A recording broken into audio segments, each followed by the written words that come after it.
नाज़रीन इकराम, अशरफ आसमी एडवोकेट अपने Lahore high court से मुतसिल चैम्बर से आपकी खिदमत में हाजिर। नाज़रीन, क्रिमिनल लॉ में आज हम डिस्कस करने जा रहे हैं लास्ट सीन एविडेंस। इसका जो असूल है उसको सुप्रीम कोर्ट ऑफ पाकिस्तान ने 2017 SCMR 2026 में नरेट किया है। नाज़रीन इकराम, there must be cogent reason that the deceased in normal and ordinary course was supposed to accompany the accused, and those reasons must be plausible and prima facie furnished by the prosecution. Prosecution के पास इस बात की मुकम्मल जो है वो reason होनी चाहिए, वजूहात होनी चाहिए कि जो मकतूल था वो मुल्ज़म के हमरा था जब ये कत्ल हुआ, कि दोनों एक ही जगह पर मौजूद थे।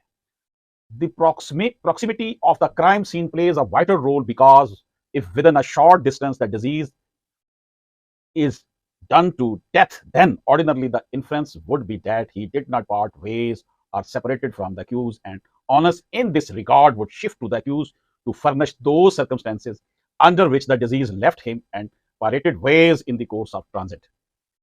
क्राइम सीन में जो सबसे अहम बात है वो ये है कि दोनों का आपस में आमना सामना क्यों हुआ, और दोनों का आपस में जो शॉर्ट डिस्टेंस था, थोड़ा सा फासला था, उसकी वजूहात क्या थी, और that he did not part ways और सेपरेट फ्रॉम द अक्यूज से कि वो साथ क्यों था, करीब क्यों था, कैसे उनका आमना सामना। देखे ना, अब दो बंदे जो हैं वो इकट्ठे हुए हैं, नजर आ रहा है कि दोनों इकट्ठे हैं, ये नहीं कि वो मुलाकात कर रहे हैं, दोनों का आमना सामना हुआ है या दोनों एक दूसरे को एक स्पॉट पर मिले हैं, तो वो वहां पर ये साबित भी करना होगा ना कि इन दोनों को उस जगह पर देखा गया है। जब देखा गया है तो तभी उसने कत्ल किया है। जब वो वहां दोनों मौजूद थे अक्यूज्ड, तभी उसने उसको मर्डर किया है ना। अगर अक्यूज वहां पर था ही नहीं, उनका डिस्टेंस ही बहुत था, वो पिंडी बटियां बैठा हो और जो कत्ल होने वाला है वो लाहौर बैठा हो, तो अक्यूज पिंडी बटियां, वो फिर तो नहीं ना होगा। तो जो लास्ट सीन एविडेंस है उसमें ये देखा जाएगा कि दोनों जो है क्राइम सीन में, दोनों को उनका शॉर्ट डिस्टेंस देखना है कि जनाब कितने वो आपस में देखे गए। The timing of that the disease was last seen with the accused and subsequently his murder must be reasonably close to each other to exclude any possibility of the disease getting away from the accused or the accused getting away from him.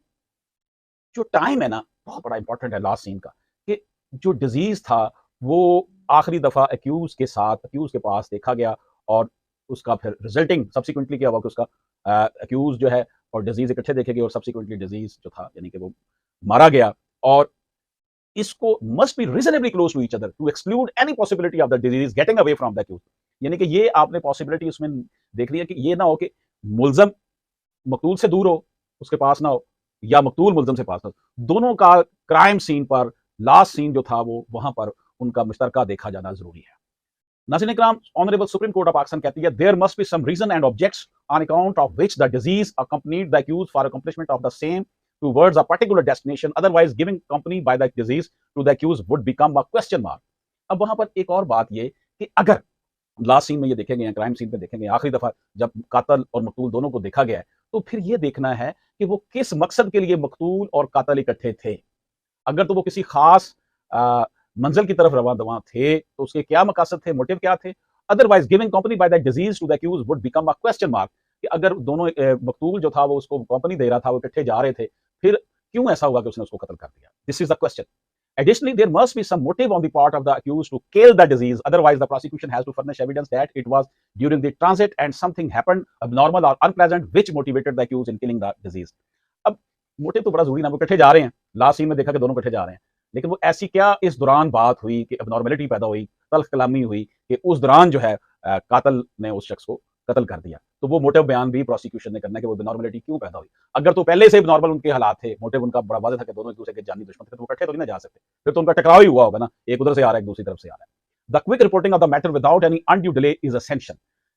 फौरी तौर पर उसकी report करना police को बड़ा जरूरी है, delay किए बगैर जब ये मामला हो। Otherwise the prosecution story would become doubtful for the reason that the story of last seen was tailored और designed falsely involving accused person.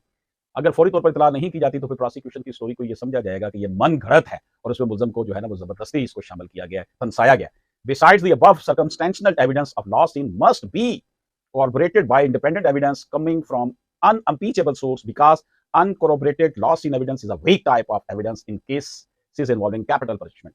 जिन जराइम में मौत की सजा होती है उनमें जो लास्ट सीन के हवाले से जो एविडेंस होता है उसके ऊपर इंडिपेंडेंट जो एविडेंस आती है उसके ऊपर जिरा का होना लाजम है। अगर उसके ऊपर जिरा की जाए और उसे जिरा ना की जाए और अनअम्पीचेबल रखा जाए, यानी कि जब तक वो अनअम्पीचेबल नहीं होगा सजाए मौत का मुस्तहिक नहीं हो सकता। तो वो साबित करना है कि जो ये बयान दे रहा है लास्ट सीन का वो बिल्कुल दुरुस्त है। The recovery of the crime weapon from the accused and the opinion of the expert must be carried out in transparent and fair manner to exclude all possible doubts which may arise if it is not done in a proper and a fair manner. Crime जो है जुर्म में इस्तेमाल होने वाला जो हुकूमत में इस्तेमाल होना वेपन है वो उसकी रिकवरी मुलजम से कहाँ हुई और एक्सपर्ट की ओपिनियन भी इसमें लाजमी शामिल होनी चाहिए, वरना प्रोसिक्यूशन का केस खराब हो जाएगा। नाज़रीन इकराम, honourable Supreme Court of Pakistan कहती है the court has also to seriously consider that whether the disease was having any contributory role in the cause of his death inviting the trouble if it was not a pre-planned and calculated murder। तो court ने ये भी seriously देखना है कि जो मकतूल था उसका कोई ऐसा वजह बनी जिसकी वजह से वो मारा गया। अगर ये साबित हो रहा हो कि ये कोई प्री प्लान मर्डर नहीं था तो फिर क्या वजूहत बनी, ये भी कोर्ट ने देखना है। नाज़रीन इकराम, the disease being last seen in the company of the accused is not by itself sufficient to sustain the charge of murder. There must be evidence to link the accused with the murder of his companion। अगर उन दोनों को इकट्ठा देखा गया last scene उनका, तो फिर उनका आपस में वो लिंक मिलाना पड़ेगा, वो क्यों देखे गए। इस बात को नरेट किया गया PLD 2018 SC 813 में। इसी तरह इसमें सर्कमस्टेंशनल एविडेंस की भी बात की गई लास्ट सीन के हवाले से कि जो हालातों वाकयात से आपको जो मिलते हैं एविडेंस एविडेंस की जो चेन बनती है, all pieces of evidence should be so link that it should give picture of complete chain, one corner of which should touch neck of disease and the other corner to neck of accused। failure of one link destroys entire chain। नाज़रीन इकराम, last scene के हवाले से हम देखते हैं कि 2008 SMER 1103 में ये कहा गया है कि जितने भी एविडेंस होंगे उसका लिंक जो है एक तरफ मुलजम से और एक तरफ मकतूल से मिलना चाहिए और दोनों की जो चेन है वो टूटने ना पाए। इसी तरह 2011 SMER 670 में यह कहा गया कि medical evidence had supported that last seen and other circumstantial evidence, multiple circumstances had cooperated to involvement of accused in killing the boy who had taken him along on a bicycle, killed him thereafter and thrown into the river। अब इसमें ये बताया गया कि दोनों को cycle पे जाते इकट्ठा देखा गया था, लड़के को उसके साथ बाद उस लड़के को मारकर नहर में फेंक दिया, दरिया में फेंक दिया, रिवर में फेंक दिया। तो ये लास्ट सीन की बड़ी अहमियत है कि जी ये इनको जनाब वहां जाते देखा था, ये वहां जा रहे थे दोनों या वहां खड़े थे दोनों, बाद में से एक का मर्डर हो गया, तो फिर जो साथ था उसको भी देखा जाएगा। और उस हवाले से हमने honourable Supreme Court of Pakistan की 2017 SMER 2026 आपकी खिदमत में पेश की, PLD 2018 SC 813 पेश की, 2008 SCMR 1103 पेश की, 2011 SMER 670 पेश की। इसमें मर्डर केस में खासतौर पर लास्ट सीन एविडेंस की अहमियत के ऊपर रोशनी डालेगी और जो असूल ज़वाबत सुप्रीम कोर्ट के फैसला जात से हमें मिलते हैं वो आपकी खिदमत में पेश किए। नाज़रीन किराम, अगर आपको ये वीडियो पसंद आए तो आपसे गुजारिश है कि इसको मेरे चैनल को अगर आपने अभी तक सब्सक्राइब नहीं किया तो सब्सक्राइब फरमा लें। एक मेरा नया लॉ चैनल है कानून और आवाम, उसको भी आप सब्सक्राइब फरमाएं और दोस्तों के साथ शेयर भी करें। इसके साथ ही अशरफ आसमी एडवोकेट को इजाज़त दीजिए। अल्लाह हाफिज़।